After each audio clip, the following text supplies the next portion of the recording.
Growing up as a kid in Oklahoma, where I'm from, the Chili Bowl is the biggest race that we have.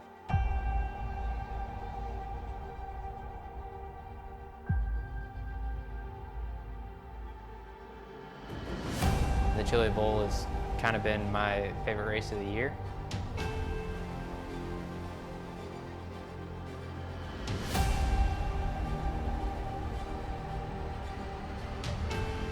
Growing up a dirt racer in Oklahoma, that's kind of the holy grail.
This is the original eSport racing game.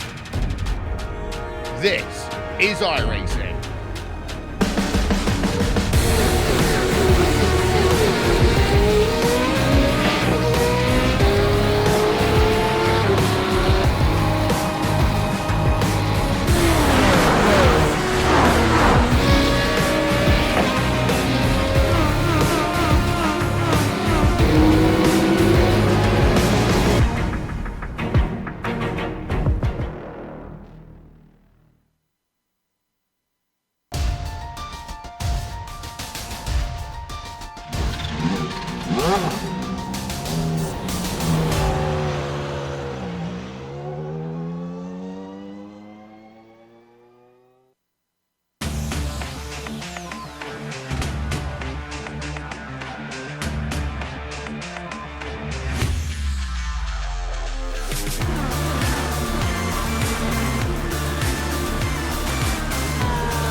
The stakes have never been higher.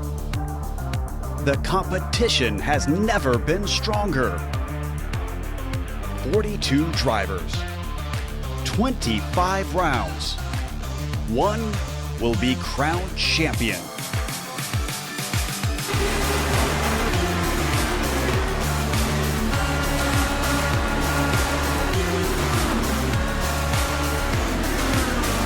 Competition, commitment, excitement. This is Lionheart. You're watching the premier American open wheel series on iRacing. The Lionheart IndyCar Series presented by First Medical Equipment starts now.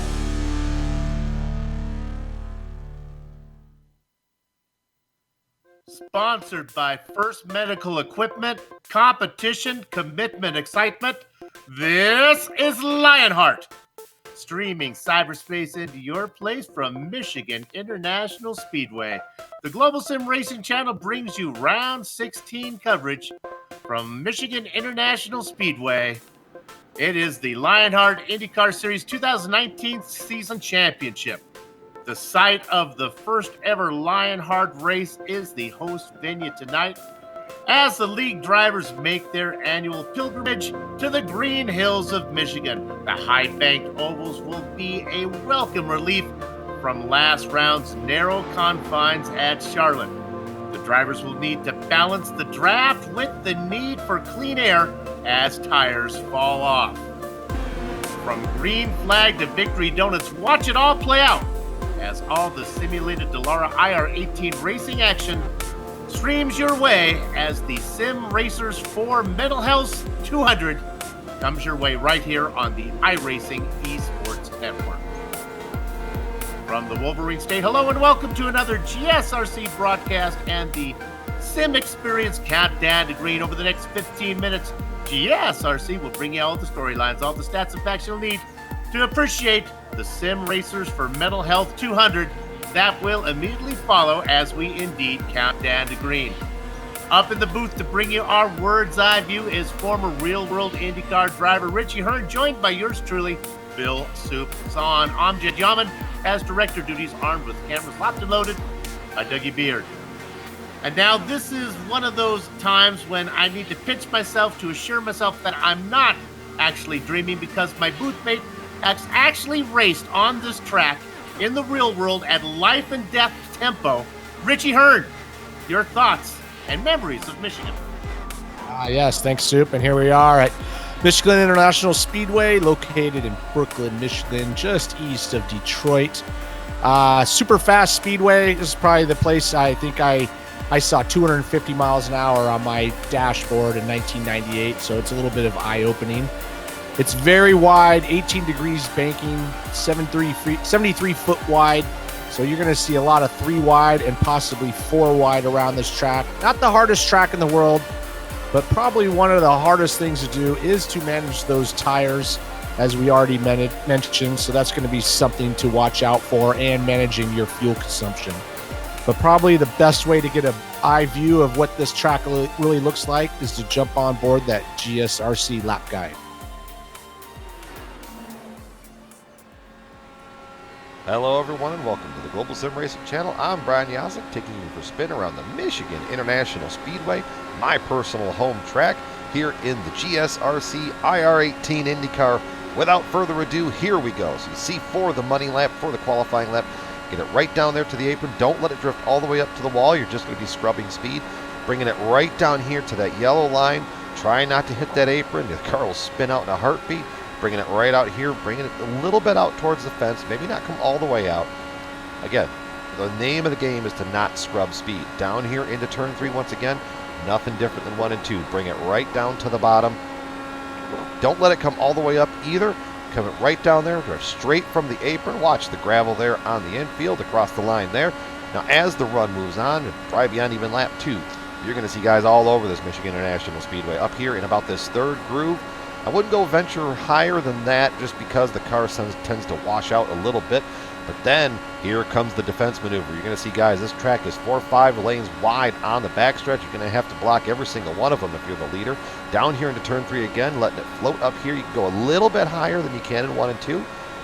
Lets you really get a good rundown, sniff the draft of whoever's in front of you, try to set up a pass for turn 1. But across the line, and that's going to complete our track guide here around Michigan. I'm Brian Yazek. Enjoy the show.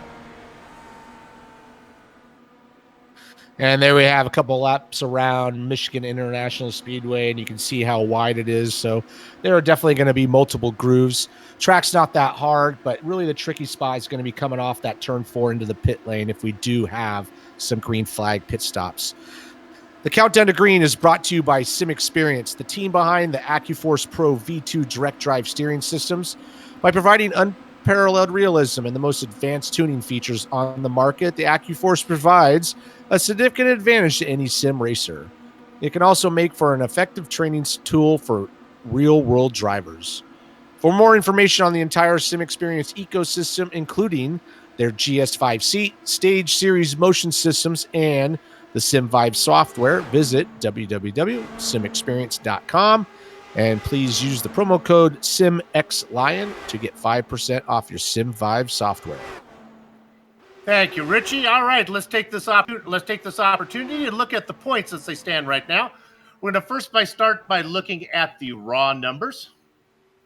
And you can see by the way this is going that Adam Blocker has this thing really crushing it with a 223-point lead over Dandy Dan Guerin. Kinsella sits in second with Goodman and Weaver. Now, what I want to do is take a second and look at how these relate with the drop races. So I'm going to bring these up real quick. These are with the best, what we are, 16, so there's 15 races in the book. This is the best 12 of 15 events so far. The interval's a little bit smaller between Blocker and Dan Guerin, but it's still pretty big margin. Notice how close, though, that Anna Kinsella is, and they're only a point back of Dan Guerin for that third spot. Michael Goodman sits down there in fourth, Justin Weaver in fifth, just like on the raw points. Let's go ahead now and look at the team standings. Last time out, if you're a fan of Licorice, you'll like this one. It was all red and black, and I'm talking about Adrenaline Motorsports. Branch, Showen, and Stouffer did real good. They were second best. Of course, the red team of Blocker, Carey, and Kinsella, they were right in there as well. Both those teams sat 1 and 2 for those results last time out. You can see everybody pretty much holding station. A few guys switched down there. NHR Esports. Now, they have Harrington, who got the win last time out, teamed up with Larkamp. If those good guys could pick up a third driver, they may be able to make a move, maybe get to the top 5 if they hustle.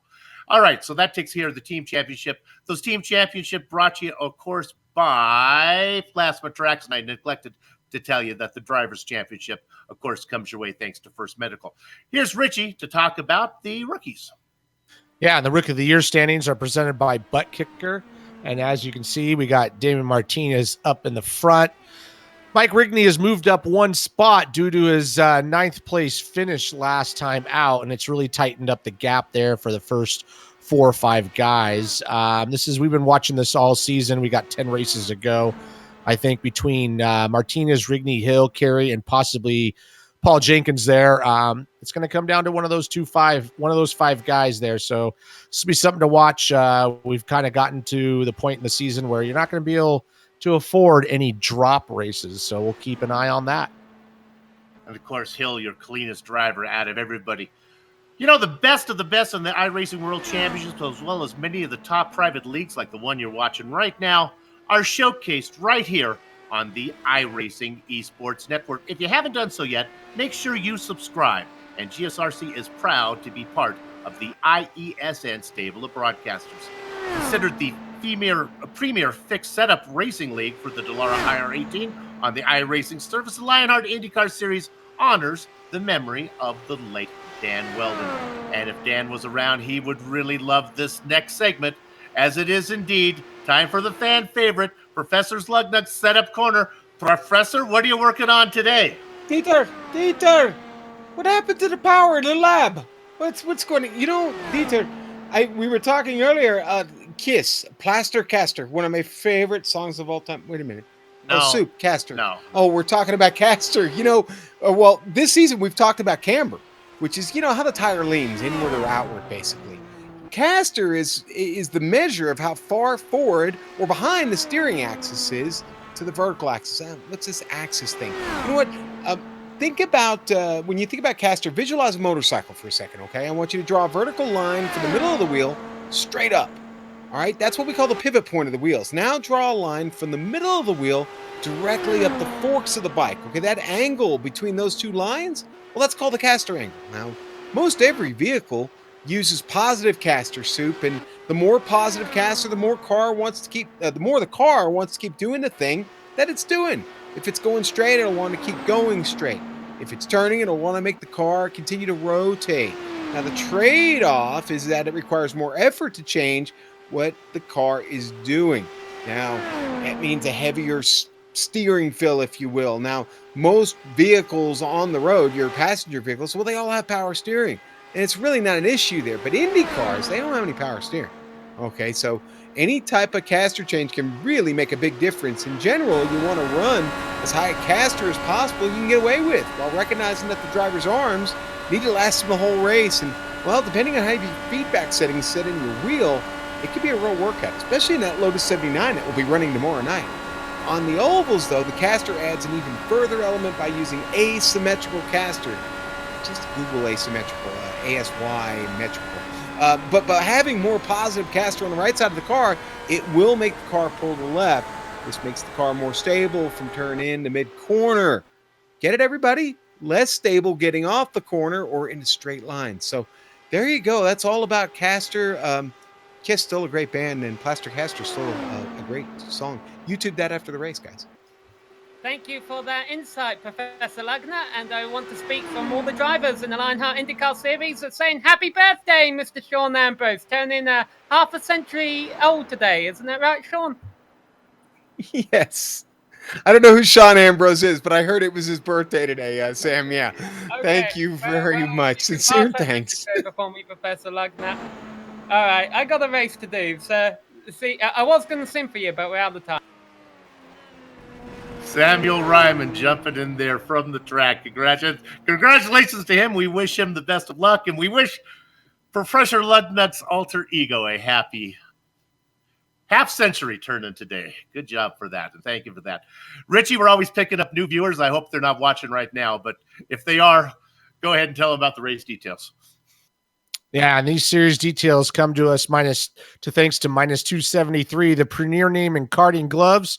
For more information on Minus 273's full line of gloves and apparel, visit minus273.biz and use the promo code LHRS for 25% off all our orders. And here we are, the series details. Working on Season 7 of the Lionheart IndyCar Series, round 16 of 25 with those 3 drops you can see right there. Using the Delia IR18. The setups are adjusted, but they're fixed as well. So everybody's running the same thing. And we're working on a cash and prizes totaling $9,652. And there you have it. We got all the business in as qualifying has just wrapped up. The drivers now are taking their spots in the car as they are racing, kind of sitting in Le Mans position on pit lane. Let's go ahead and run down your starting field for you. Rich, you've got plenty of time. Let's take it a row at a time.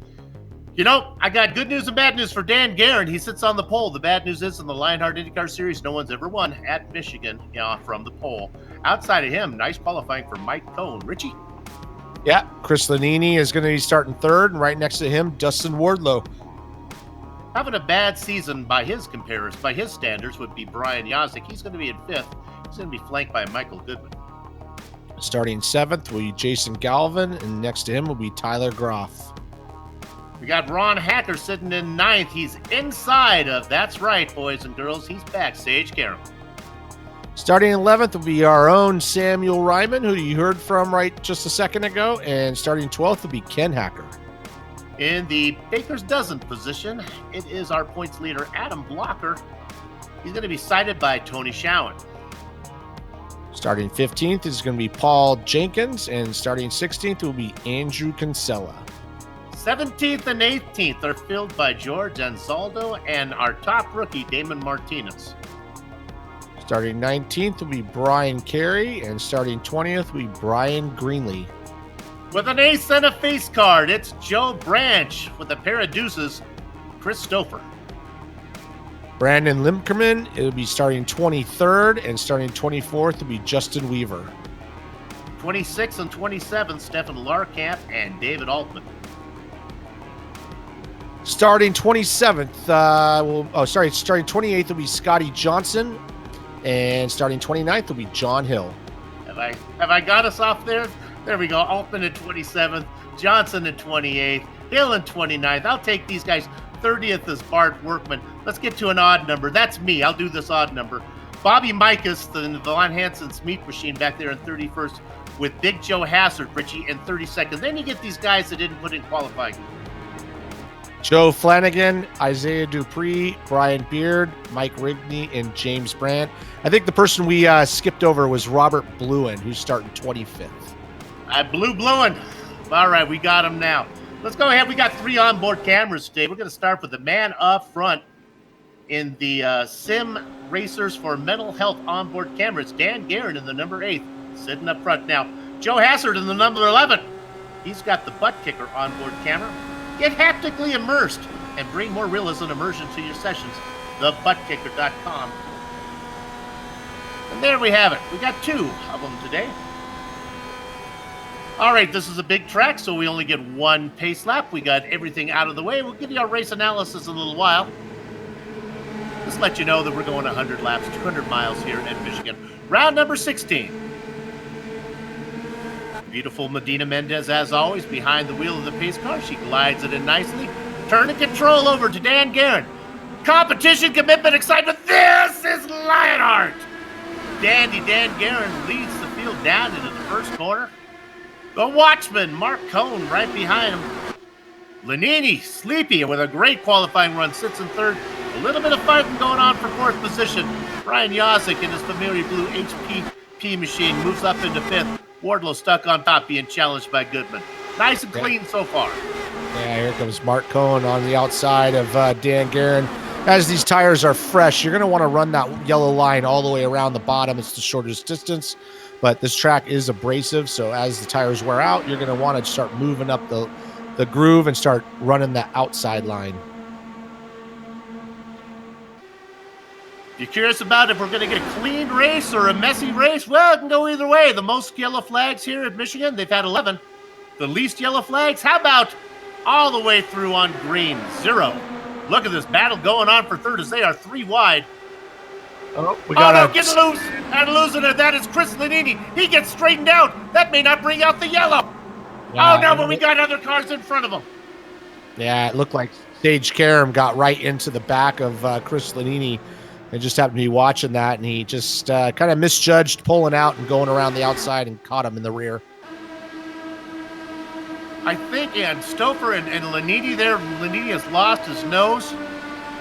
Stouffer is in the wall. Yeah, you'll see up in the top line right there, there is Sage, and he just clips the back of Chris Lanini, spins him around. Chris gets going again, but he's going so slow that I think it kind of checks up the field a little bit. Justin Weaver also involved with this one. Coming on board, Sage, and I think he just misjudges it. He just misjudges it just a tiny bit, and just catches the attenuator on the back of his car here, and that just spins him right around. And then everybody was off pace, and that's when I thought we might be able to save it. I thought Lanini was going to get straightened out, and we were going to get to keep racing.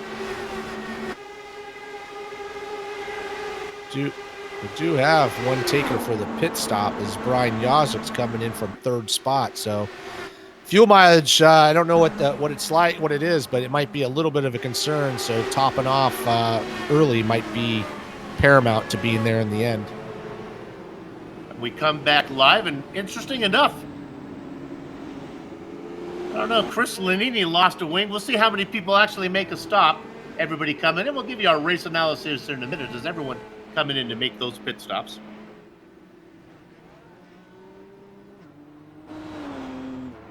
Well, I was just talking about how they were managed one time to go green all the way through. Not going to happen today, so there'll be no record set that way, or at least tied. Our race leader continues to be Dan Guerin, with the Watchman Mark Cohn flanking him. 20 cars stay out. The first one to take a pit stop and get out ahead of everybody, Brian Yazik. He's going to be in 21st. The other drivers only had 3 laps of racing in anger on their tires. With this opportunity, let's go ahead and give us our race analysis. We can see exactly how far we're going. As we talked about, 100 laps, 200 miles. We expect the be about 30 laps for a fuel stint. Yeah, I think Brian is expecting a long green flag run here, so he pitted early to kind of top off. He is back in the middle of the field, so he's in a little bit of a danger spot, but we'll see how that plays out as we get along. Pace cars in. Dan Guerin with a great jump. Your top 5, Guerin, Cohn, Karam now up to 3rd, Goodman, and Wardlow. Karam up 7 spots already. Looking for another one as Karam works to the inside of Cone. Cone with some momentum looking. We're going to go 3 wide early on. Sage don't want to stick it in there. He'll just wait side by side up front. Dan Guerin putting those left sides right on the yellow line. Yeah, Sage looking really aggressive here. Here he goes right up the middle. He's going to try to take that lead. I honestly think that you'd want to not lead so you can save some fuel. But Sage is thinking differently than me. He wants to get right up front, although Dan Guerin's hugging that yellow line, able to hold that position as we line up side by side, first and second rows. Michael Goodman as we ride on board with the car inside of row 2. Sitting now in 4th position. Karam got credited with leading lap number 5. We're going to finish up lap number 6 right now. And there's going to be an attack on it, but nope, one more time. No, it's going to be Dan Guerin this time with credit with the lead this one. I don't know what happened with that restart, but we got 2 distinctive packs now going with 1st through 10th, and then there's a gap to Andrew Kinsella leading that second pack, so something must have happened on that restart. Ron Hacker sitting in 10th right now, the caboose of the lead pack. They coming on working lap number 7. They'll be working lap number 8. Jason Familiar Galvin names back there. Yeah, look at this 3 Jason wide. Galvin looking, yep. 3 wide all the way around. You can run 3 wide pretty easily all the way around this track. So, like I said earlier, running that bottom line is going to be the faster way, but eventually Dan's going to burn those tires off.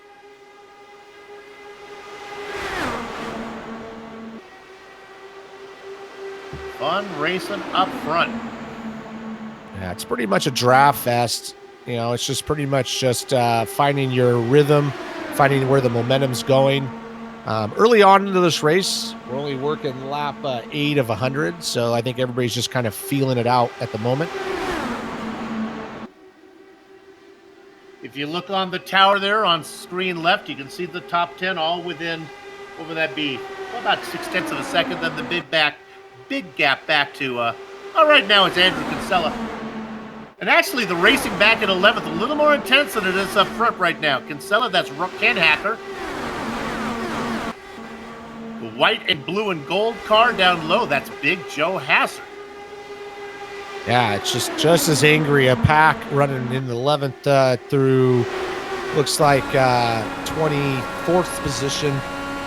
These guys are probably trying to get up to that lead pack, but early on, you might not want to be up there, so if anything happens, you have room to miss them. Look at that beautiful Wolverine sky pushing down on the racetrack here in Michigan. We ride off the tail of Big Joe there for a minute. Now you get the long shot of it. Oh, love that shot.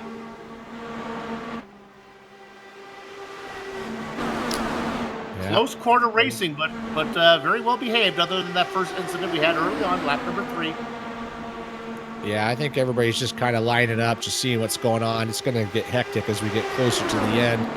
You're not going to be able to get away, so there's no reason to overdrive the car. It's going to be a pack race all the way to the end.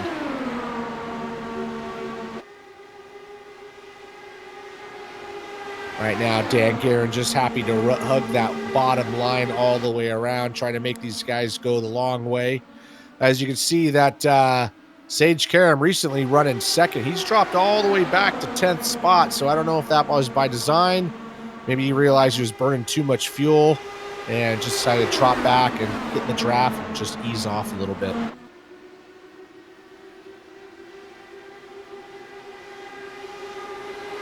Jason Galvin still trying to make those runs on the outside. Not quite able to make it happen. He's in the lead going into the corner, but you can see as that shortest distance around the track is going to push him up to the front as we ride on board with Dustin Wardenville. You can see how close they're getting to the wall on the exit of the corner. And as these tires start to burn off, they're going to start wandering up farther and farther up that lane. Having fun while it feels good. Sometimes when the tires burn off, things settle down a little bit, and that's when we get our long green flag runs. Not that far from a pit stop, about halfway through a stint.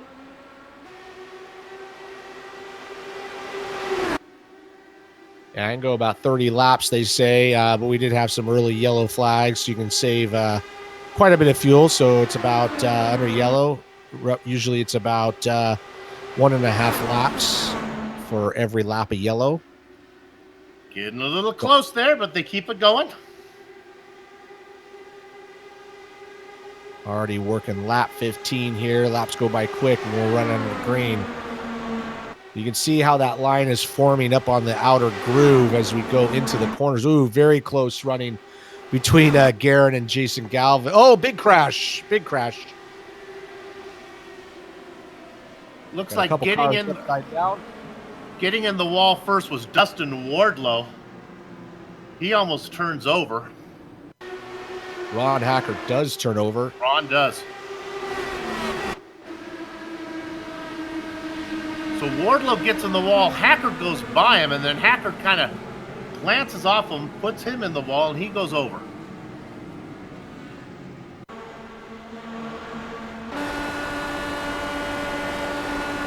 Right on board with Candyman. Ooh, maybe got a little bit squeezed up there. He looks like he was trying to take that high line and just ran out of room and rode the wall and kind of collected Ron Hacker there. Unfortunately, both those guys are probably, I know Ron Hacker is out of the race. We'll see if Dustin can repair that car. We do have a yellow flag, so I'm going to guess that everybody's going to be coming in. Just got to credit a few drivers. Great job from Adam Blocker and Sage Karam to avoid the incident.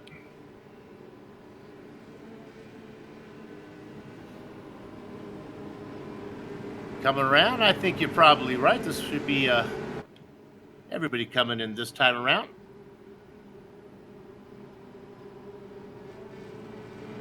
Yeah, it's long enough now to where you're going to want to come in. Might as well top off, take some fuel. There's no reason to stay out and just get swallowed up later on. I have a feeling that we're going to get some green flag stops here as soon as we settle down a tiny bit. Galvin is first to pit lane. Now, pit lane probably not Jason Galvin's forte. Let's see how he does here today. Not so much about how long it takes him to put fuel in, but it's entrances and exits off a pit lane that sometimes can catch him. Michael Goodman misses his pit box. He had to back up. That's going to cost him. Jason Galvin out and away. There you go. See? Soup? Don't tell me what my weaknesses are. Dan Garrett gets the nod over Tony Schowen. Yeah, Tony had a good pit stop. He almost beat Dan out.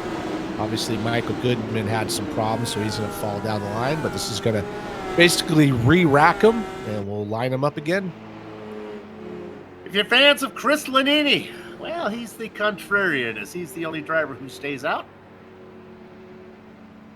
This is bad news for Justin Weaver, as Justin Weaver is trapped behind Lanini. Now, if Lanini comes in,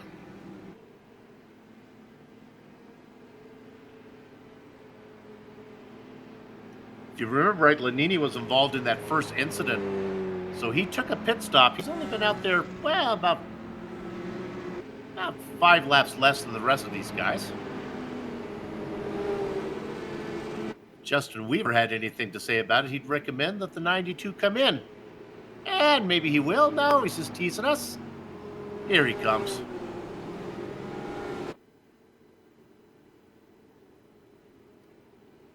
Some people do anything to get a little bit of screen time.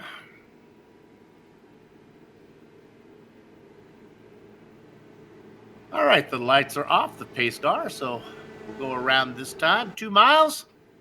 She'll bring it in, and we'll go racing again. We're working lap number 19 when we get back to racing at speed. All right, Richie, let's talk about you being here as they do this final lap before we go green. You were telling me some pretty scary speed numbers when you were here last. Yeah, back in 98, 99, we were running those cars, almost 1,000 horsepower. In practice, I saw 250 miles an hour going into turn 1. So at that point, you're starting to question the integrity of everything you're driving, but it is pretty exhilarating to see that on your dash. Yeah, I always love this place. Some guys didn't like it. I love the kind of ebb and flow of it all. And there's plenty of room here where you can just run whatever groove you want. It's just a matter of, you know, hitting that, timing it just right. It's like 40% to the speed of sound, baby. That's pretty fast. It's kind of something you really don't want to see on your dash, but it was exciting. Richie Hearn raced here 3 times as far as I can figure out his best finish. Well, we'll save that for a minute. We'll see if Richie knows what his best finish was here. Pace car is in. We got the Bakersfield boy, Jason Galvin, leading the field across the line right now. Dan Guerin's been racing up front the whole race. He sits in second. Tony Schowen back in third. Yeah, Good Jason mover, Adam Galvin. Blocker. Go ahead. Doing good. I was just going to say, Jason Galvin starting 7th, leading the race. Give a shout out to Tony Schowen so far, 14th up to 3rd, right in the tail of Dan Guerin, looking to go to the outside, make it 3 wide maybe. And Jason Galvin's going to go right down to the bottom where Dan was all the first part of the race at. Yeah, but worked for Guerin. It's going to work for Galvin. They go side by side, punching a big hole in the air for Tony Schowen. Here comes Michael Goodwin and the Watchman. Michael Cohn. Mark Cohn. Yeah, Michael Goodman trying to make up for that Three wide. not so great pit stop. Oh, here we go. Whee! Tony Schowen going to the bottom, putting Jason Galvin in the middle. We got a new leader with Tony Schowen. He sat back up there and he used 2 cars as a draft. Let's see if he gets credit for leading the lap. Because here comes Galvin. It's going to be close. No! The Watchman gets credit. Not going to lead into corner number 1, though, as Galvin's having too much fun. Up top, that is Dan Guerin. Yeah, Tony Schowen got credit for the lead, but he's also already been shuffled. Yeah, Sage is going to be moving up. He was running in the back there, kind of moving back up. I think he's trying to just practice his moves for later in the race. He knows he has a strong car, and he knows where to put it. Doesn't want to show all his cards right at the beginning. I think Mark Cohn may be saying, you can practice somewhere else, man. Not next to me. Sage Karam on a roll now, fighting for that first spot. Let's see if he can power around the wide side. Gets a good drive off of 2. Look at the hole, though, that's punched for Dan Guerin. Putting the toothpaste back in the jar is Guerin, but that's not going to work. I know, Dan Guerin was looking to go right up the middle. It got a little tight. Here goes Sage Karam, though. He's really squeezing down Jason Galvin. That was really close, and here comes, that's going to bring along Dan Guerin as well. I think Jason might have had to lift a little bit or decided to lift and let these two fight it out for a little bit. Yes, there is a big field here. We still have many cars still on the lead lap, 33 of them, but right now we're going to keep our attention up front for a minute. I've been doing this long enough. My spidey senses are tingling. These guys are close to making a mistake and taking out a lot of cars. Yeah, they're running pretty aggressive, I think, for this early in the race. But, you know, sometimes when it's this easy, it's easy to kind of take advantage of that. But unfortunately, sometimes that causes mistakes. And even behind these guys, looking, oh, little contact between Guerin and Galvin in the middle of 1 and 2. It's going to push Galvin up high line. And here comes Mark Cohn, started second, looking to get back up to the front. Cohn's got to figure probably the safest place to be up here. Only have to worry about one driver, and he's a professional sitting to my left. That is Sage Karam. Let me correct myself. Boy, Soup, you're making a lot of mistakes tonight. That's Dan Guerin to the left of Cohn. And here comes Jason Galvin with, he's got Sage Karam basically almost pushing him down that back straightaway. You're going to go 3 wide into turn 3. Mark Cohn's going to back out of it a little bit. Sage is going to back out of it a little bit. So we're going to go back to 2 wide down that front stretch. Michael Goodman looking to get back up into the mix. And then you can see back there a huge pack of cars. So instead of 2 packs like we had earlier, we got 1 big one. Car with a bit of momentum back in 8th. Brian Yazik trying to get up there. He's got Adam Blocker in front of him. You see those 2 blue cars. That's Blocker on the outside, the one with a little bit of yellow trim on it. That's Yasik. They come up, and here comes Yasik again. I can feel he just feel he felt like going. He gets around Showen. Now he tucks in behind the watchman, Mark Cohn. Yeah, Brian Yazik earlier was running third, came in for that early pit stop, and didn't really work out because they had another yellow, everybody coming in, so everybody's on the same page at the moment, and he's looking to try to get back up to that third or better position. Dan Guerin, he does a great job at protecting that line on these ovals, and he's fighting those guys off left and right. Here comes Jason Galvin. He's going to have the lead going into one, but that momentum and that lower line is going to bring it back to Dan Guerin. Sage Karen back there looking for somewhere to go. I have a feeling Sage is going to try to go right up the middle if there's an opening, but there is not, so he's going to hold back. Sage not scared to put his nose cone right on the gearbox of the car in front of him. Right now, that would be Jason Galvin. Karam comes across in third. I have a feeling Mark Cohn feels like the only sane man in a room full of maniacs out there. They are just flying all over the place. Tony Showen now makes the move. Yeah, Sage is pretty aggressive there. He's already had a little bit of an incident early on where he got a little too close. I think it was Chris Ladini, I think that was. I can't remember who that was. He spun out, but he's got to be a little bit careful, kind of judge that a little bit better. It is Lanini. 28 car pack with Joe Flanagan back in 28th. Joe, if you feel like you're safe, I really don't think you are because these cars are all in a pack here. Not really enough time to react even from 28th position if something were to happen up front. Sage is definitely looking for a way to get around, so he is right on the gearbox of Jason Galvin. Now Galvin's going to pull down a little bit lower right in front of Dan Guerin, take that lead. That's going to bring Sage Guerin right around the outside of Dan as well. That's also bringing up Michael Goodman and Tony Schoen back into the picture. You can see the tower there. It goes down to 25th. All the way down to Flanagan in 28th position. 3 seconds separate between the leader and the end of the lead pack, 28th. Right now, Sage Karam got around Dan Guerin. He's going to sneak onto the outside of Jason Galvin. Looks like Dan Guerin's going to look to that third groove up to the top. Not going to make it happen just yet. It has been about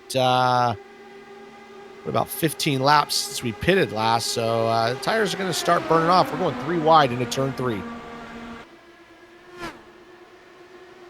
Want to be nonchalant about it, but there it is again. Karam on the low side. Galvin with a little bit of a run. Galvin tucks right in behind. Now he dips down below. Who led at the line? It was Karam by 4 1/1000ths of a second. But the momentum goes to Galvin. Yeah, Karen did lead, but he just left that bottom lane open. I don't know if he did that on purpose, but Jason Galvin took it. The door was open. He walked right on in. He's going to stay on the bottom, and Sage is going to try to go around the outside with Dan Guerin right on his gearbox. We ride on board with Dan Guerin.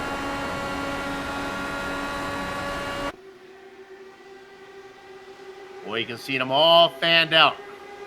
One of the cars back there in 10th position is our top rookie, Daniman Martinez. He's on the top side, right behind that Dodger blue car of Adam Blocker.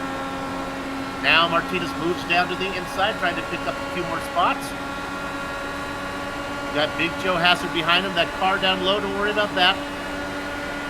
That was Justin Weaver. Yeah, Justin Weaver having some issues. He's already, he's basically 2 laps down, so something's happened to him where he's not able to keep pace. Here comes Jason Galvin, going to try to take the lead from Sage, and it looks like he's going to as they go into turn 1, right along that white-yellow line.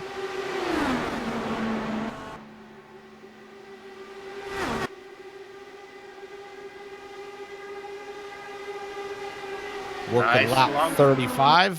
Sorry, go ahead. Indeed, we got a nice long run going.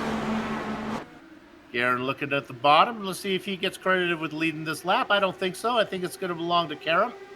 Now, interesting to note, Jason Galvin was running the bottom, and he moved right up to along the wall on the outside edge. So I don't know if he's finding out his tires are starting to wear out. We are getting into a point in the race where we haven't seen yet for 19 laps since the last pit stop. So I think you're going to start seeing that outside line a little bit better than being right down on the bottom. Even Sage Karam has moved up high. Dan Guerin's still running that middle to bottom, but I think as we burn the fuel and tires off, I think that momentum around the outside is going to be the way to go.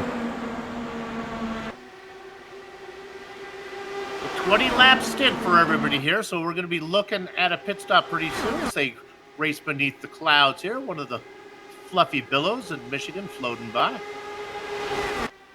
Definitely want to see some green flag pit stops because I think the guy who can come off turn 4, which is very tricky because that pit speed limit is pretty much right off the corner, so getting slowed down is tricky. I think the guys that can do that the best will have a huge advantage. I think we'll see some mistakes if we get some green flag pit stops. If you're an experienced viewer of this series, you'll notice that right when it gets about pit stop time, that the action starts to heat up a little bit. Drivers like to be first down into pit lane. Yeah, Tony Schoen took the lead the last time around, but he's getting swallowed up. Uh-oh. Oh, we got one car off into the grass. Jason Galvin, he's got out of the grass. He's going straight. Oh, boy. He's bouncing. He's hurt the front wing, but he brings it back out. I don't think we're going to get a yellow. That was a nice job of some agricultural driving by Jason Galvin. He got about 10 feet of air there going through that infield lane, but looks like he just got a little bit loose off of 4. And I think this is where you're going to start seeing basically the tires wearing out and that low line hurting him. Good job keeping it going. He does have some damage, but he's going to be able to keep in the game. He will be able to fix that nose on his next pit stop. I said that Galvin may not be good on pit lane. He's pretty darn good on the grass, though. It's tough to do to hold that wheel straight. The thing is, don't overcorrect. Just let it go. And he did a good job, but it's kind of singled out the field a little bit. We got single file line, but I think you saw a little bit of example of how those tires can wear out. I think he had 28 to 30 drivers all with their helmets cocked to the left there, making sure that Galvin didn't come back out in front of him. Dan Guerin taking the lead back from Sage Karam, but you can see everybody's migrating up to the top line. Not as many people running to the bottom. Tony Schoen doing a good job coming back up to the front. Brian Yazik as well, up to 5th spot. So he's gotten back to close to where he was before that early pit stop at the beginning of the race. Everybody on the same strategy. So this is not the case where we'll see like two sets of two different races going on here. Everybody's been out there for about 24 to 25 laps. Now, granted, the guys up front, Guerin and Karam and Shao and those guys, they may have been using up a little more fuel as they've been a little more aggressive. Guys to keep an eye on, though, are Adam Blocker and Andrew Kinsella, especially Adam Blocker. He's really good at saving fuel, so he's all the way up to 5th spot, starting 13th. He's been kind of quiet. He's our points leader. But it'll be interesting to see these guys that have been racing hard up front when they come in, and maybe Adam can get an extra lap or two, and that will play a part as we get closer to the end.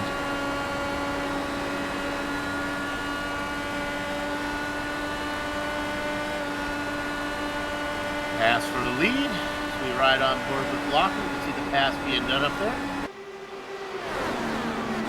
Working lap 26 from the last stop, so they did say about 30. We did get some yellow flag in there, so this will be, if we go green, it'll be a good indication of how many laps they can do on fuel. And here comes Brian Yazik back to 3rd position. Nice job making his way back, going underneath Tony Schoen. Damon Martinez also doing a great job, up to 5th spot, starting 18th. Robert Bluen in pit lane.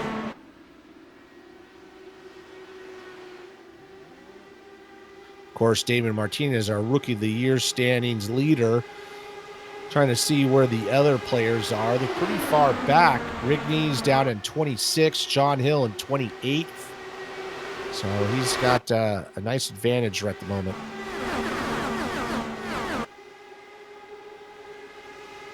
Jason Galvin rolling out of the pits after he got his front wing repaired. He's going to really want to stay out here. Yeah, because he's already a lap behind, so he doesn't want to get passed again. Even though there's no lucky dog, if there is a yellow and he's caught between himself and the leader, he can get that wave around. Or the moon in New York City. I hate when I get cut there. And there it is. Yeah, there goes Dan Guerin. Although these guys are going to have to pit probably a couple laps, so he'll make that lap up, but he's going to be a little bit off sync to those others. All right, we are right at green flag stops. Everybody behave themselves. Let's see how this plays out. Yeah, we did have a little bit of yellow, so I'm expecting about lap probably 32, 33. Kinsella tries to make a no. stop, and he loops it around in pit lane. That's exactly what I was bringing up earlier. That off that turn 4 into pit lane is really tricky, and that pit lane speed limiter area is right off the oval. Here comes Dan Guerin, and I think Dan Guerin is coming in pretty hot. So we'll see if he got a penalty or not, but he might have got slowed down. Brian Yazik right behind him. Hassard, Cone also in there. Micus. Sage Karam going around again. So not everybody's able to pit at that lap. I'm assuming Sage will come in this lap. And he is slowing down. Tony's showing. Oh, Sage spins out, going in. Exactly what I'm talking about. This is the key, though. He's going to lose some time. At the speeds they're going, 1 second is 100 yards, and right behind him, another car spins. David Altman. Holy moly. Oh, and Sage almost loses it into his box again. He misses it and has to back up. So just remember, at these speeds, every second is 100 yards. So that's a lot of track position. Here's the replay. There's Kara. Too much rear brake bias is what it looks like. And then right behind him, Altman spins. There's Altman.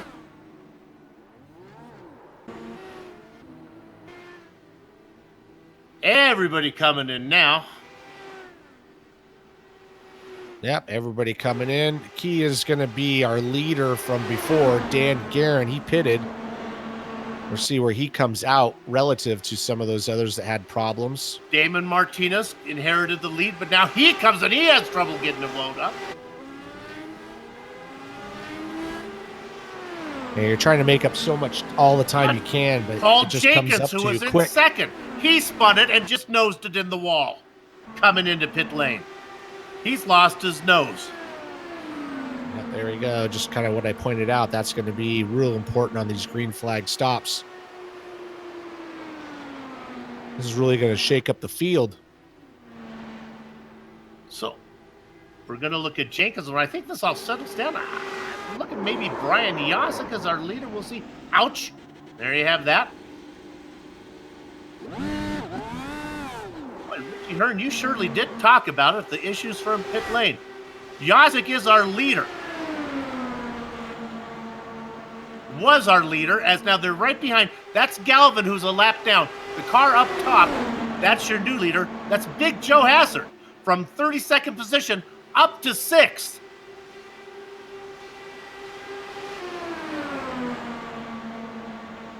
Hassard, Yazik, Guerin, you can see it on the tower to the left.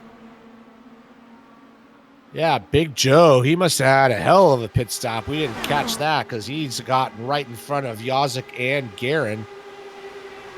Although they're right behind him right now, but he's moved up, like I say, from 32nd all the way to the first on merit. So nice job to him. Honestly, his time about the same as everybody else. He stayed out there a while. Maybe he was running some fast laps. Well, everybody else had a full load.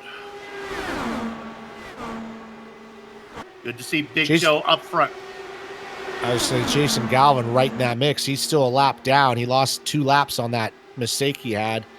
So he's looking to get by Big Joe, and maybe a yellow flag will come out and he can get the wave around. But right now he's not there. Here comes Dan Guerin right down to the bottom, take that position from Big Joe. He's gotten around Brian Yazic.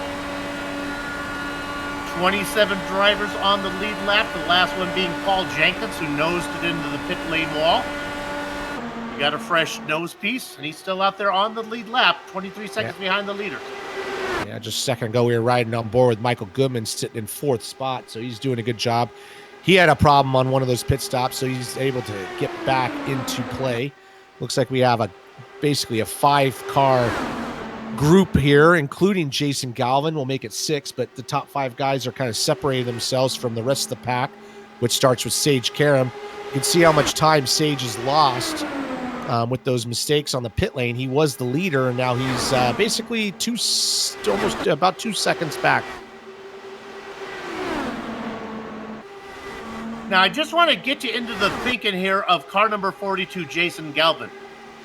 As he begins to lose position, he is a lap down. If he were able to get to the front when the yellow flag would come out, correct me if my thinking is wrong on this, Richie, he'd be able to come around, and then when everybody pits, he comes in right behind him, and he's back on the lead lap again. So, yeah, that's basically the only way you can get your lap back. There's no wave around, or no lucky dog. So he's got to get to the front, have a yellow flag come out, then he can get back on the lead lap. Right now, he's just kind of stuck in that where he's at.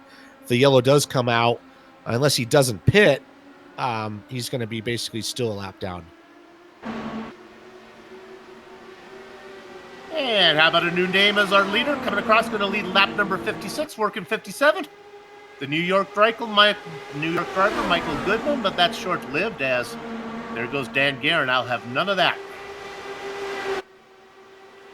Yeah, good job, Michael Goodman, getting back up to the front. Looks like we have a 4-car battle here, 5-car battle, sorry, all the way back to Tony Schoen. And we have that gap to the rest of the field, which is Sage Karam, Martinez, and Zaldo doing a good job, starting 17th up to 8th. Adam Blocker in that group as well.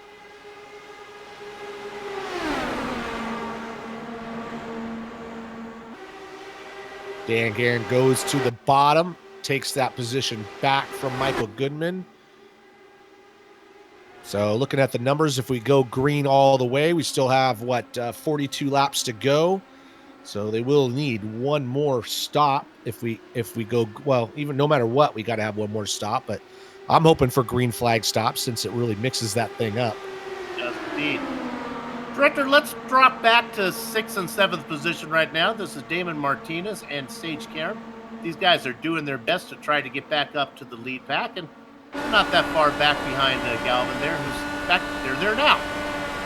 Yeah, they've made up that gap. It was 2 seconds when we talked about it earlier. Now it's down to basically 1. So it was a group of 4 or 5. Now it's basically a group of 10. Both Martinez and Karam get around. Martinez is not done, though. Martinez now moving to the inside. He gets around Schoen. The momentum from Yazic up top.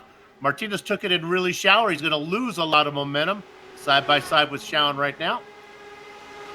Damon Martinez, our top rookie, up to 5th. Yeah, looking at the points too, Dan Guerin really he has to win this race. He has no more mulligans left. So he's got to do everything he can to win this race. Adam Blocker, our points leader, he's got a really healthy points lead, so he doesn't have to do anything crazy. Just kind of hang where he's at. Healthy points lead and a nice little bit of drop insurance in his pocket in case things go south. That was Andrew Kinsella down low. Go ahead, Adam. Or, I was just gonna bring that up. Andrew Kinsella was only about a point behind right. Guerin. He's 8 laps down after he had that accident into the pit lane, so he's effectively out of this race. So that's going to be a little bit of gap that if Dan can stay where he's at, he can gain on him. Let's watch Karam. He's got another feather in his bonnet here as he goes around Martinez, and now he works his way around Big Joe Hazard, got himself up to third.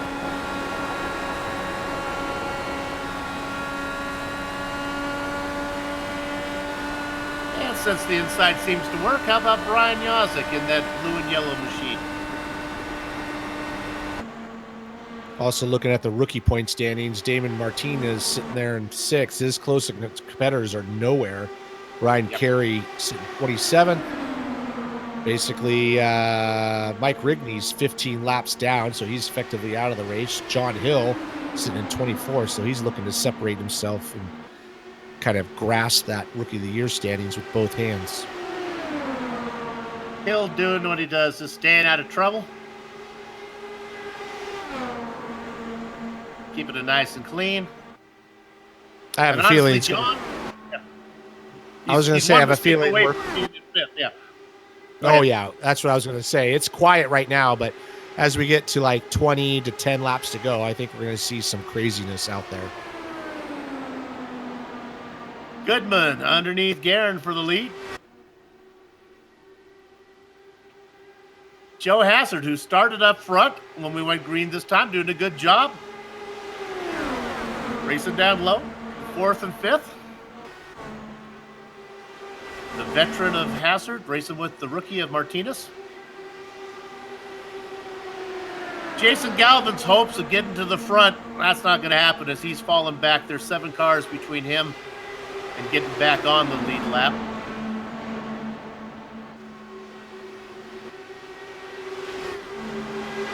Galvin, the first car, 1 lap down. Director, I'd like to go to car number 38 in 29th position, Brian Greenlee. We talked about Professor Lugnut celebrating his 50th year on the planet. Making his 50th race appearance is Brian Greenlee today. Good job. All by himself. There you can see what's going on with our profile driver. That's big 50 right there, baby. His first start was back in Pocono.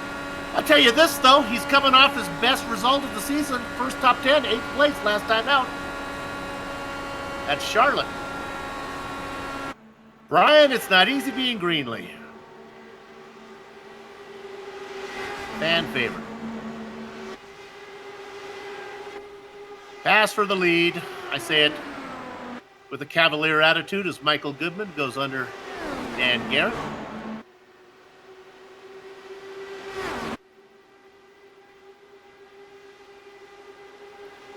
Pack up front is thinned out just a little bit, all the way back to 8th place Adam Blocker. George Anzaldo sitting in 9th. He's kind of hanging on there, but from that back to Tyler Graff, it's a pretty big gap there. So surprisingly, that kind of thinned it out up front. Everybody's running single file, as you can see on screen, running that high line, getting to that point in the tire run, about 10 laps from pit stops. And we might see the cars getting a little bit sketchy, people taking it easy, just getting ready for those last round of pit stops. Let's go back and look at 11th position real quick. This is a hard charger. Up 15 spots is Stefan Larkamp. Let's call him 14, or as Bob Mikas goes underneath him. Another driver back there. Isaiah Dupree. They race in 11th, 12th, and 13th. About 2 seconds behind the lead pack. That car they're working their way around is Brian Carey. Carey 1 lap down.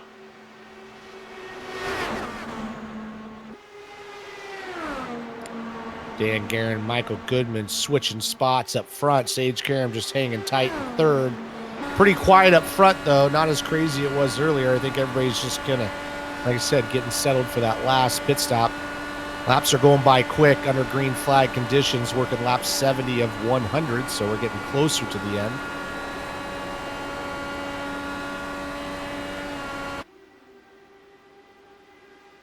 Probably about 7 to 8 laps before we pit. Not going to need a full tank of fuel, so some calculations are going to be needed to make sure you just enough fuel. You don't want too much because the heavier the car, the slower you are. Big names that are out, of course. The watchman, Mark Cohn, who started on the outside of row 1, he's called it a day. Outside of row 2 was the Candyman, Dustin Weaver. His day is done. I'm sorry, Dustin Wardlow.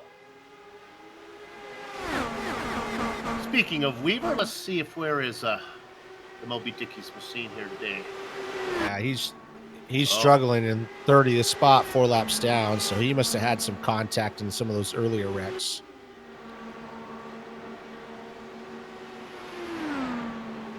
"26 cars on the lead lap. We are about 5 laps away from pit stops again. Yeah, Dan Guerin pitted 2 laps earlier than most of these folks. He's going to be coming in a little bit earlier, but kind of going back and forth with Michael Goodman. Looks like big wreck. Ooh, boy. Starts with Sage Karam. He gets upside down. Looked like he got into it with Tony Schowen. He goes up. Also involved in it, our rookie Damon Martinez. Taking evasive action down low was Blocker and Big Joe Hassard. Those are those 2 cars on the inside. That's Martinez. Karam is already up into the fence. Yeah, looking at the replay, it looks like Sage was coming up as Choney was coming down. And just kind of just one of those things. And just caught each other. And as Sage goes in the wild, the other guys behind him had nowhere to go. Director, how about an onboard from Brian Yosick? Is that doable? Here we go. Sometimes things just work out your way. Don't know if he turned the wheel at all here. I'll just go right here. There we go. We're going to go on board. If you got a Dramamine, you might want to pop it here as we're going to be upside down. Right on board with Sage Karam. Yeah, you can see he's running the bottom line. He just kind of drifts up. He's got a little bit of understeer. He's got a lot of steering input, but I think Tony was coming down too. So just kind of one of those incidents, just one of those things. Everybody's coming in for pit. My stomach thanks you for getting off the onboard camera on that one, Director. One more time from Schowen. Yeah, you can see he's running the high groove, and he just kind of comes down. They just come together, just looking for the same spot, just kind of a racing incident. Everybody's coming into the pit lane. So what's this going to do? This means it's going to be a 25-lap sprint race to the end. No holds barred. Oh, Dan Guerin missed his box, had to back up. Here comes the group, and looks like Schowen, even though he was involved in that wreck, he just kept going. He didn't have any problems. He's going to take the lead. Blocker, Yosick, round out your top 5. As they work the way around the track, we'll take a short break. Don't go far. We'll be back before we go green. You're watching GSRC on IESN.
The SimPit is an entertainment channel dedicated to the world of simulated motorsports.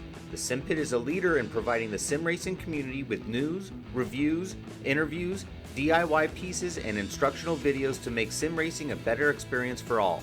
Check us out at thesimpit.com or go to YouTube and just search for the SimPit.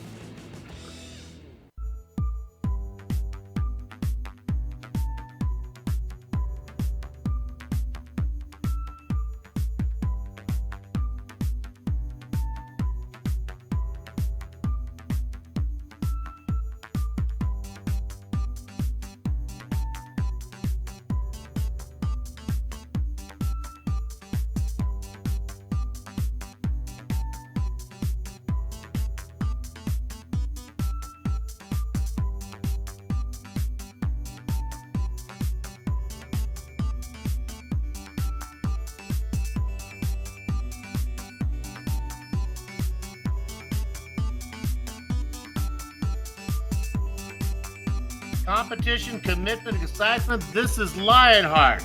It's round 16. The Sim Racers for Mental Health 200. Leading the field to the green flag will be Tony Schowen, working lap number 77. Right behind him is the man who's been racing up front for so much of the race, Dan Garrett. In third, it's your point leader, Adam Blocker. Brian Yazik in fourth, with veteran George Anzaldo up 12 spots in fifth. Yeah, this is going to be if he can stay there, one of his best finishes. We got Dan Guerin going to the inside of Tony Schoen, trying to take that lead. Brian Yazik also going to the inside of Adam Blocker, trying to take him to that third spot. And we're on our way to the end. 24 cars on the lead lap, the last one being Samuel Ryman. Jason Galvin's effort to get back on the lead lap will have to wait at least for another stint as he races in 25th. First car one lap down. Yeah, it's fast and furious up front. Tony Schoen took the lead, but here comes Dan Guerin going to take it back. I would like to point out, I mentioned Damon Martinez, our rookie standing leader. He is out of the race. That is going to give points to those other gentlemen who are still in the race. John Hill, Mike Rigney, those guys. Yep. So that's going to be interesting to see how that plays out. Again, you touched on it in the pre-race show. It's all about consistency with Damon having that problem. That's going to open the door for John to make a run up there. Meanwhile, our leader is Tony Schoen with Dan Guerin on the outside. We line up side by side going into turn 3.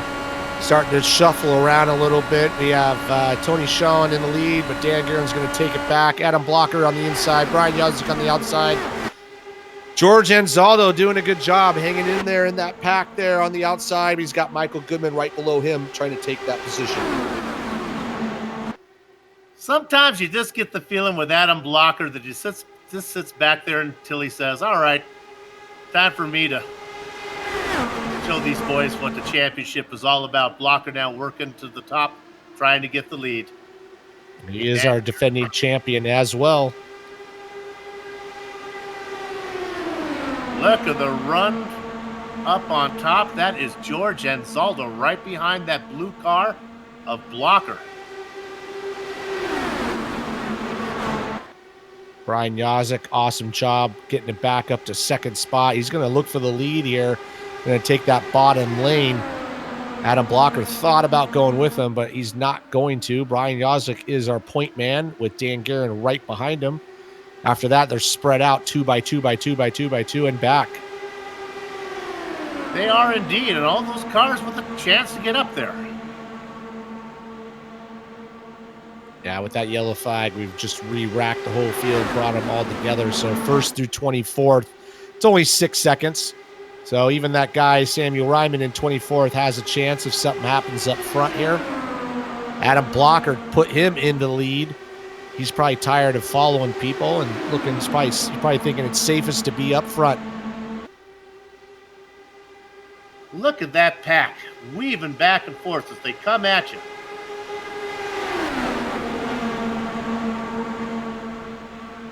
Got 17 laps to go, working lap 83. 17 and a half laps to be exact. Tires should not be an issue, so it's going to be a straight up fight. Who can read the draft the best? Who can get that momentum? It's going to be a close finish.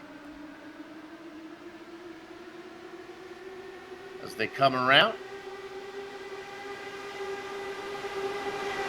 Car I'd like to talk about. Currently in 15th position, car number 5. Brian Beard having a nice run as he continues to work now. He got around Altman. Little by little he's been coming. He's in there with Joe Branch, within striking distance. Just a few spots up. You can see him making the move on the inside. That's Joe Cannigan Flanagan, who has now worked his way into the top 10. Yeah, Big Joe started. Oh, that's Big Joe Hazard I'm talking about. You're talking about Joe Flanagan. Yeah, 33rd to 11th. Big Joe, 32nd to 6th. Up front, it's kind of single file, but man, where you're talking in that beehive area, it's getting nuts.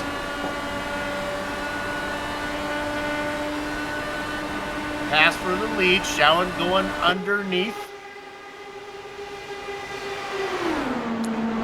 think you're seeing right now a little bit of strategy, like with Dan Guerin. I don't think you want to be leading coming to the white flag. You want to be able to draft down that back straightaway and take that lead.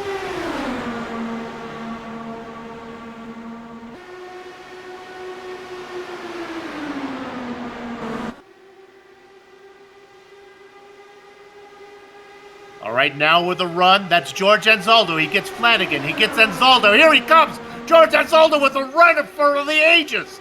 He goes by 6 cars, shoots up into 4th. Right to the bottom, squeezed out. Basically, I think that was who was that he squeezed out? It was Michael Goodman, I think. Bob Micus in the midst now. Oh, he has to check up as he almost gets to Anzaldo. Micus loses momentum. Dan Guerin going to the lead. Tony Schoen on the inside. Now we got side by side. Big Joe right there in 3rd, taking the bottom lane away from Brian Yazik, bringing George Anzaldo. We got a good mix of drivers here. It's going to be exciting right down to the finish. Oh, look at them up. They are just packed tight. One little mistake, and we'll take out the entire field up front. Schoen down low, Guerin up top. Here comes the run from down below. It's the HPP car of Brian Yazik. Hello. Brian Yazik goes from like 4th or 5th right to the front. So you can see these guys kind of lining up their moves for that last run. You don't have to be 1st or 2nd. It looks like you could take the lead from any position. You definitely don't want to be leaving that bottom lane open going into turn 3, so that's going to be something for these guys to watch.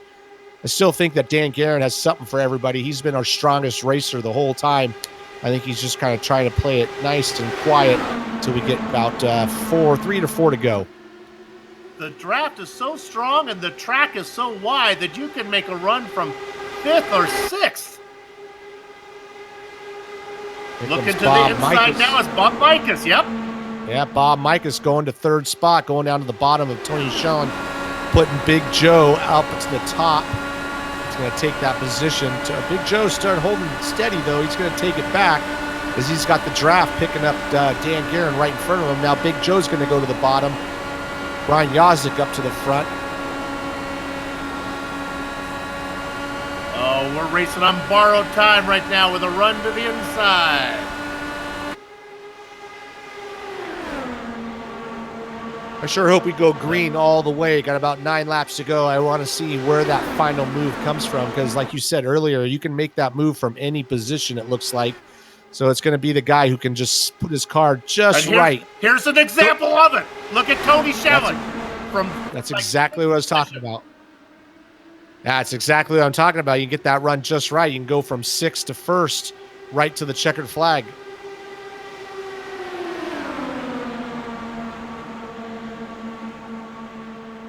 Although I'm not sure if there's not going to be a little bit of more blocking going on. We'll see if we can get that kind of run when we're so close. Schoen and Guerin almost get together. Yeah, Dan Guerin really needs this win more than anything else. We got Adam Blocker sitting back in 8th.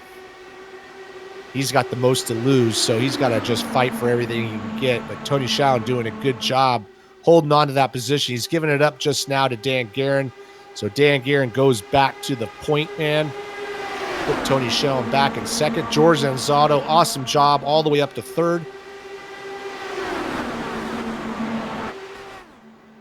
Blocker, who we just saw made his way up front, he's now fallen back to 9th. Isaiah Dupree in the top 10 now.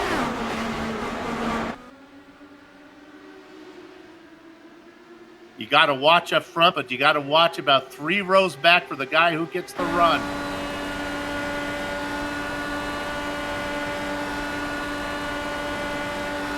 Owen to the top side, making it work. That's Joe Hassard. It's around Schoen. Now with a little momentum, working on Guerin. Those 2 cars punch a big hole, and sure enough, that is Tony Schoen going down low. Oh, almost getting into it. Dan Guerin and Tony Schoen, and that's going to bring in Brian Yazik. That's going to shuffle Dan Guerin back about 3 or 4 spots. Oh, and there we go. Bob Mikus gets right into the back of Dan Guerin. And it's getting everybody. And that's it's an octopus falling out of a tree. Yeah, unfortunately, that move started early on where Dan had to get out of it, where he almost got into Tony Shaw, and that brought the whole pack up on top of him. Unfortunately, Bobby Mikus just had too much momentum to miss him.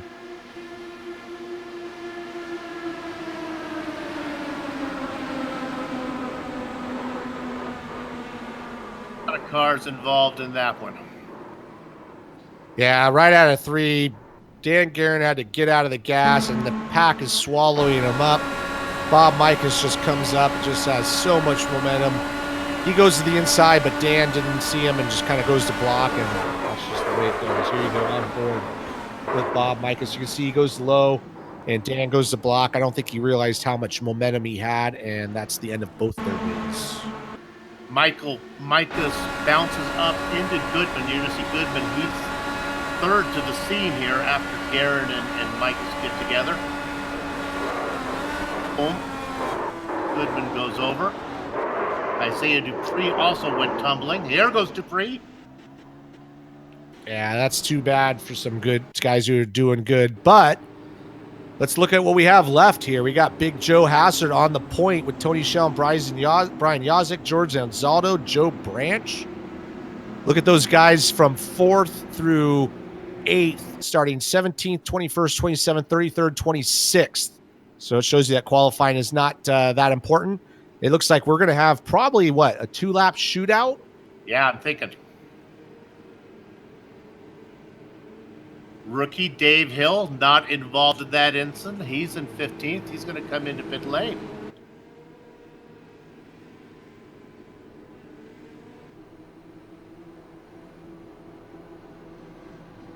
Everybody stays out. Guys a little farther back. Lewin coming in. Yeah, at this point, unless you need fuel, there's no point in coming in. Tires aren't that important at this point. It's just track position is. So we got to have a little bit of a run here at the end. Tony Shallon's been pretty strong. Big Joe has been strong. Brian Yazik definitely has been strong. George Anzaldo's been really strong up there. Hopefully he can get a good finish out of this. He's had some bad luck lately. Should be exciting with about, like I said, about a two-lap showdown. And we saw Flanagan work his way through the field. He is back in 7th, certainly within striking distance. David Altman is in 6th. Honestly, coming out of 4 on that final run, you could win it from 3rd, 4th, maybe even 5th if there's enough room.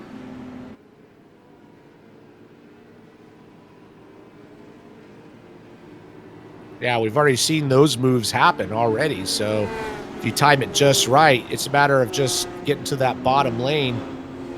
Whoever's on the lead, man, don't give up that yellow line no matter what. Make them go around the outside.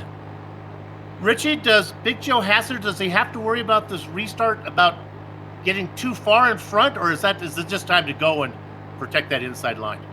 Nah, I think at this point it's just time to go protect that inside line. 3 to go. And the lights are off the pace car. So we're looking at a 4-mile sprint, 2 laps. Big Joe, Tony Shallon, go ahead. I was going to say, Big Joe, even though you're leading, he's in a tough spot. So he's going to have to hold that bottom line. But we've seen that the momentum off of 4 has squeezed them just to the line. So about the only thing he can do is just hold that bottom line and just hope for the best. I think Brian Yazik, honestly, is in the best spot because he's going to have 2 cars he can draft on if they're going side by side, and he can just pick a lane and just squeeze his way through. So we'll see. Hopefully we can get through to the checkered flag with no yellows. Count 10 cars behind the pace car. You'll see Paul Jenkins. Remember him? Last time we saw him, he nosed it into pit lane. He's now in 10th, just behind Ken Hacker. Those guys might be a little bit too far back to make a run for the win. Of course, anything can happen, and we don't know how many cars we're actually going to get to the checkered flag. We'll find out soon.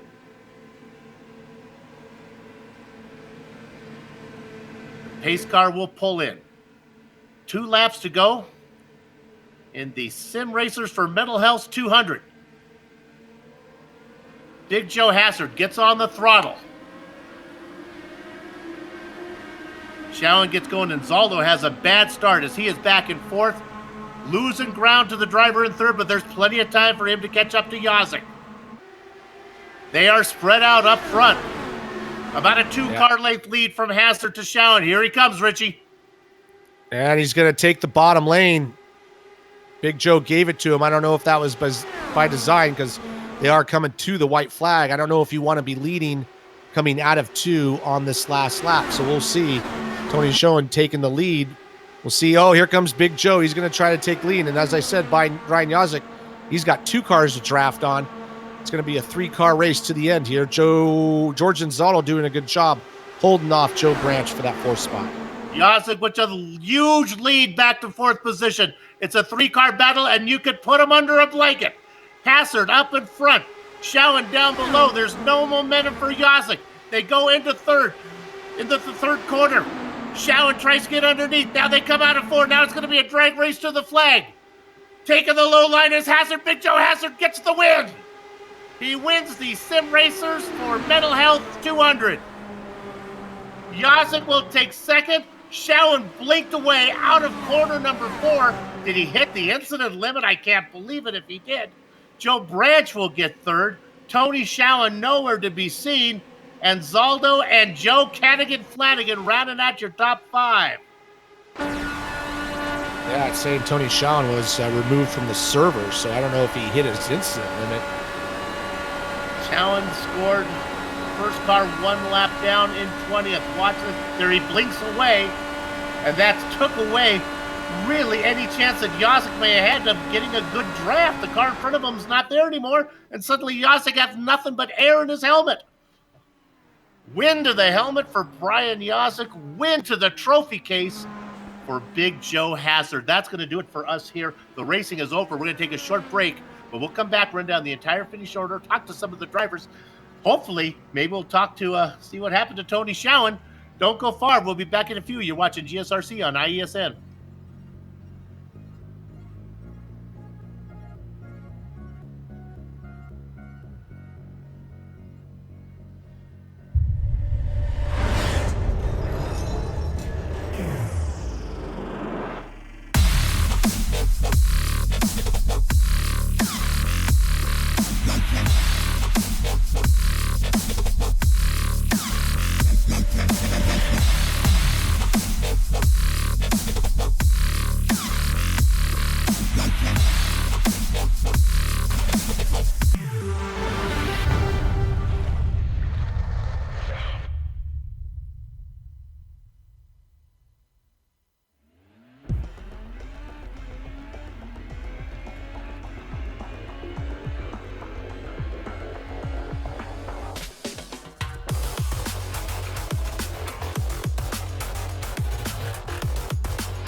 The Sim Pit is an entertainment channel dedicated to the world of simulated motorsports.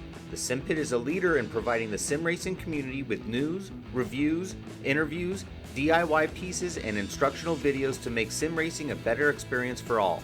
Check us out at thesimpit.com or go to YouTube and just search for The Sim Pit.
Welcome back to the Sim Racers for Mental Health 200 and the Plasma Tracks Victory Lane post-race show.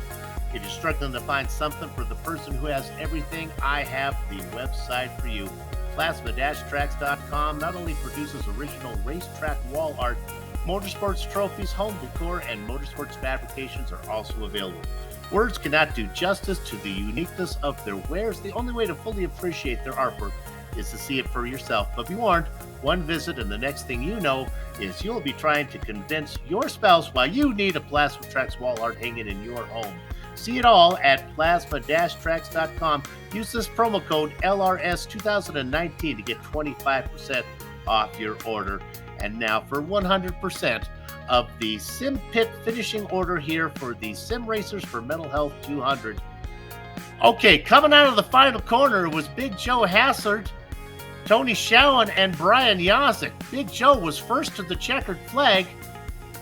Tony Schowen got sent to the Amelia Earhart Bar and Grill, and Brian Yazik takes second. Joe Branch comes home in third. George Anzaldo and Joe Flanagan. We documented his drive through the field. He gets a top 5 position. Stefan Larkamp, Ken Hacker, Paul Jenkins, who was nosed it into pit lane, gets 8th, with Scotty Johnson. Didn't hear much from him in 9th. And Chris Lanini, who had that early incident, started in 3rd, fell way back, was able to salvage a top 10. Richie? Yeah, coming in 11th spot is Bart Workman. Started 30th all the way up to 11th. Tyler Graff finishing 12th. Robert Bluen, 25th to 13th. Samuel Ryman started 11th, kind of fell to the back, stayed out of the way, finishes in 14th. Dan Guerin, our pole sitter and probably lead lap leader, finishing 15th after an incident late on. John Hill, 29th to 16th. Adam Blocker, our points leader, got caught up in that late accident as well, finishing 17th. David Altman, 18th. Brandon Limkerman in 19th. And our first car lap down is showing Tony Schowen in 20th. In 21st, try as he might to get back on the lead lap, but it wasn't meant to be. Jason Galvin. 22nd, Brian Carey. The next 3 spots go to Brian Greenlee, who celebrates his 50th race with a 23rd position finish. Brian Beard after him with Michael Goodman in 25th. The next 5 drivers are Bob Micas, who was up front for a while. He finished the 6th lap down. So was Isaiah Dupree. Justin Weaver had trouble early. He's in 28th position. Andrew Casella was not a factor today. And in 30th, Damon Martinez. Richie? Yeah, Sage Karam's finishing 31st after running up front for first part of the race. Starting second and unfortunately finishing 32nd is Mark Cohn. He ran up front but got caught up in some other incidences. James Branch finishing 33rd. Mike Rigney, one of our Rookie of the Year contenders, finishing 34th. Dustin Wardlow not having a good day, 35th. Ron Hacker, 36th. And Chris Stouffer finishing out in 37th. It's interview time, and I get the pleasure of talking with our race winner. It's going to be Big Joe Hassard. Started in 32nd, didn't hear much from him early on. Then about midway, there he is up front, and when it's all said and done, you're first to the checkered flag. Congratulations, Big Joe. We got you. We got you, Joe. Am I there? All right. Yeah, we got you. I Congratulations. didn't hear what you said at all, but feels good to get a good win there. It's been a long time. I just felt locked in tonight. I messed up in qualifying, hit the apron, and once I got towards the front, when guys were starting to lose their tires, I just had that baby dialed in. So glad I was able to hold off Tony there. Started in 32nd with 100 laps. Plenty of time to get to the front. The problem is you're back there amongst it, and he closed calls early on.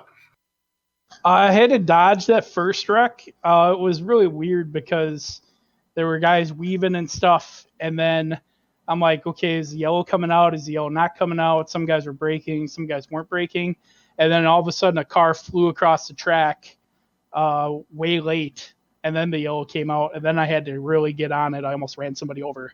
And then I was involved in the last not the second to last caution. Damon had come across and clipped part of my wing off, but luckily we were able to get that fixed and turned it into a win. Yeah, I'll get you out of here on this one. You had to be relieved after that great restart there with 2 to go that it ended up being a 3-car battle instead of what could have been a 10 or 12-car battle. Yeah, I kind of purposely held back a little bit. I know the green comes out really late here, so I tried to kind of use that to see if anybody would fall asleep, and I guess it worked. And then I was able to. I told Brian, remember you won this last year, so I was able to get ahead of Tony there, coming in the white, and was able to hold him off. Well done. Congratulations on the win. It's been a long time coming, but you got one here at a fun track. Good going. Thanks, guys. Joe Hassard, our winner today. Richie, I think you're going to get Brian Yazek, our second place finisher. Yeah, I think so. Brian, you got a copy? Yes, sir. All righty, man. Started 5th, finished 2nd. A little interesting there at the end. I noticed you came in early on that first wreck, maybe topping off with fuel. Obviously, it didn't work out, but it looked really hectic there before that last yellow flag, trying to muscle your way up to the front. Yeah, Richie, I want to say that we had a plan in this HPP simulation machine, but I thought, tires are sensitive at Michigan, so we thought, maybe a couple laps. I figured I'd drag some of the midfield back and we go from 5th to, I don't know, 15th or something like that, and it kind of worked. But it was fine kind of beyond that. Just kind of the biggest thing was just patience, the way that this car drove and with the draft and everything like that. You just had to really be patient and take care of it and drive smart, and it would kind of take care of the guys around you, and it was going to treat you all right. Yeah, no, it was a good fight up there, and this track lends itself to you can't really get away, so it's a matter of just positioning yourself properly for the end, and it looked like you could really kind of take that lead from basically 3rd, 4th, or 5th position going into 3, and kind of what were you thinking there at the end, and what was your move? Well, the way that the restart kind of went, I was really conflicted between being selfish and being happy for Joe, from the team side of things. And we got that run, and Schoen, got a run under him, and once they kind of got stacked up, I knew with the wear that was on the tires, if I tried to rim ride, I was a goner, and it wasn't going to work anyway. So, once we came back around to take the white, I decided, well, let's see if we can, get Big Joe back into victory lane. First time in an IndyCar in a couple of years. So that's really exciting. And we got that run off of 2, and I stuck right behind him. And I said, if you're clear, go down. And they went down, and I had a glimmer of hope where maybe we were going to go up high and they were going to get fighting with each other, and I was going to sneak on by the top side. But that didn't work, and we're going to finish 3rd because it was a glitch there, and they're going to give Schoen his spot back. So, all in all, really solid effort for our HPP simulation, Loud Pedal Motorsports machine, trying to climb back into the top 10 in points for the year's end, missing a whole bunch of races with work stuff and life stuff and, all the fun stuff. So really solid effort. Got some bonus points, finished clean. Happy, I'm ecstatic for Big Joe and the team. I mean, that's awesome. Doesn't get much better than that. Yeah, no, this race is kind of a crapshoot, so you can't be too disappointed with 3rd spot. I just saw that as well, that they'll credit Tony with that 2nd spot. So either way, man, good job staying clean, finishing. Some heavy hitters did not, and we'll move on to next week. Yeah, Richmond, I think, is where we're going. So that'll be exciting. Short track feel. Kind of looking forward to it, and should be a good show. Catch everybody on down the road next week, and everything for that. So again, big shout out to Joe, Big Joe. That's awesome. Absolutely. And thank you for joining us, Brian. Back to you, Soup. And that'll do it for our drivers. Director, do we have one more interview? Am I correct on this or not? I'm looking. Oh, I'm sorry. Yes. Let's go ahead. I'm sorry. Let's go ahead and talk to George Anzaldo. Here we go. George, congratulations. You're racing up front. Boy, I'm going to put you on the spot here. You had one run during the race where you must have gone through, I think, 6 or 7 cars.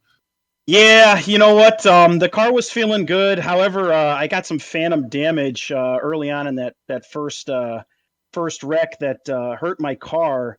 It was a little bit off of top speed, but the car kind of came back to me at the end of the run, and I was kind of hanging out at the high side for the majority of the race. And then as the stint carried on, the car kind of came back to me, and as guys were pushing, I don't know, I had a little bit of tires left in there, and yeah, there were a few times where it was like, all right, that's it, let's go, let's try to make something happen here. But it was really tough on the restarts again. I don't think the car had the top end on the restarts there, so I lost a little bit of ground, and then at the end there, Branch got me. But so happy to get the car back up there. It felt good. It's been a while. It's good to get the first medical car up there, and definitely, yeah, it was a great feeling. That's what our take too was. Restart's probably not your strong suit today, but boy, once the car got going, you had a good feel for it. You started 17th. That put you back in the danger zone early on. Did you have any close calls early?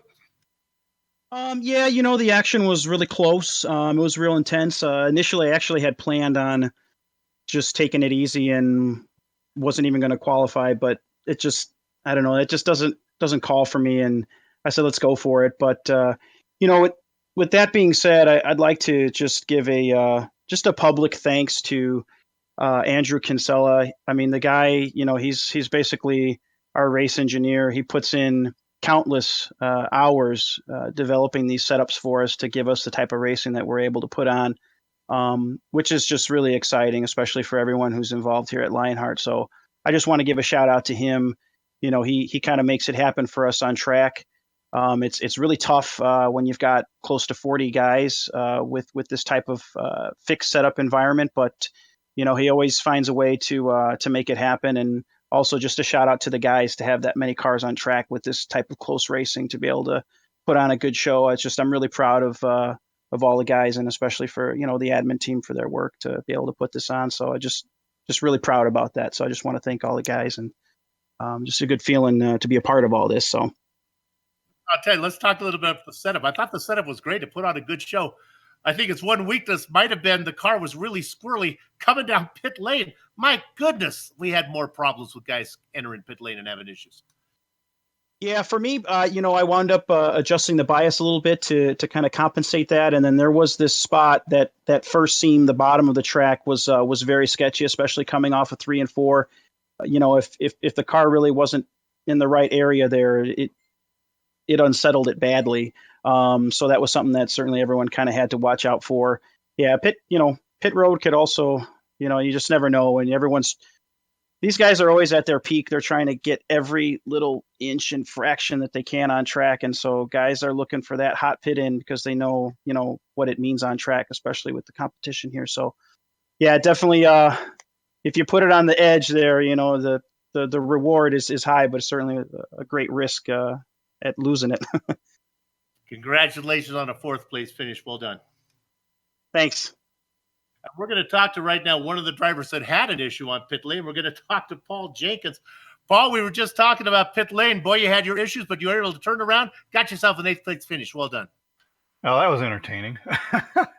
Thanks, Soup. Yeah, you know, I didn't have really high hopes for that after that spin. That was just, you know, I'm sure the guys were talking about how the car is just really, really squirrely when you get down off of turn 4. Even on the race line, we had guys in practice that were just spinning. I took a couple of trips down pit lane about 180 miles an hour during practice. Thankfully, I didn't get to repeat that shenanigans. But you know, really good racing. I got to hand it to the setup builders and everything. You know, I really think that this setup brought out the best in the drivers here. It wasn't an easy drive. It took skill, it took concentration, and you know, it was really a good setup. So a decent night. I'm pleased. Indeed it was. We watched your progress. Congratulations on that top 10 finish, 8th overall. Well done. Thanks, Soup. Thanks, guys. Paul Jenkins. That's how you make lemonade out of lemons there. And now we have one more interview, as we're going to talk to Billy Kruska here, one of the guys responsible for Sim Racers for Mental Health. Mr. Kruska, good to meet you. Good to meet you too. Nice to be up here. Tell us about Sim Racers for Mental Health. Pretty much we were created sim racers together to bring the awareness to mental health and other things when we host our monthly events also. But main thing is we, race on here, maybe even console sometime. But pretty much we raise the awareness for mental health. A worthy cause indeed. And of course, you're sponsoring this race on the Lionheart Series. But we also see you on a lot of Wednesday nights here on GSRC, correct? Yeah, Truck Series last season, and then a couple of races that we did this season with the Cup cars. Well, a worthy cause indeed. Is there any way people can find out more about what you do? Website's being updated, but you can follow us on Twitter. It's at SR4MH, and Facebook at Sim Racers for Mental Health. Well done. Thank you for everything you did to get this race here on GSRC broadcasted, and we look forward to seeing your series on Wednesday nights. Yeah, thank you for broadcasting. That's fun to watch. All right, here we have Billy Kruska, one of the men behind Sim Racers for Mental Health, the title sponsor of this race. That's going to do it for us here on the Global SimRacing Channel and the iRacing Esports Network. Let me go ahead and thank all the people that made this possible. If I can find myself in the script that is incredibly long, there it is right here. Oh, we got to start with First Medical Equipment. They've been the source of medical supplies and equipment in the Burlington, Iowa area for years because of their superior commitment to provide the absolute best in product quality and customer care. Richie? We got to thank Sim Experience. Sim Experience, the team behind the AccuForce Pro V2 direct drive steering systems. By providing unparalleled realism and the most advanced tuning features on the market, the AccuForce provides a significant advantage to any sim racer. It can also make for an effective training tool for real-world drivers. For more information on the entire Sim Experience ecosystem, including their GS5 Stage Series motion systems and Sim5 software, visit www.simexperience.com and use the promo code SimXLion to get 5% off Sim5 software. Soup? Nothing gives me more pleasure than to talk about Butt Kicker. Their products add instant immersion to any game. Unlike a subwoofer that moves air and loses accuracy and force, Butt Kicker products move actual mass, producing a haptic immersion that's powerful and accurate. Butt Kicker products add that necessary driver-to-car connection, bringing more realism and immersion to your sessions. See all the family of products at thebuttkicker.com. Use promo code LION25 to get 25% off your order. To contact any of the sponsors you see on your screen right now, go to LionheartRacingSeries.com. Click on 2019 sponsors, read or scroll to the bottom where you can click on the company logo. The iconic original music that lets your ears alert your eyes. You're watching a GSRC production comes from courtesy of June Lalonde. See the screen for how to contact her. On the screen now are just some of the companies, equipment, and software that made this broadcast possible. The Lionheart IndyCar Series returns in 1 week, September 25th, for round 17 from Richmond. GSRC and IESN will be there to bring you all the action. We hope you join us.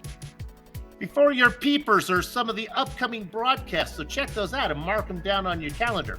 You want more information about GSRC, including a complete list of future broadcasts?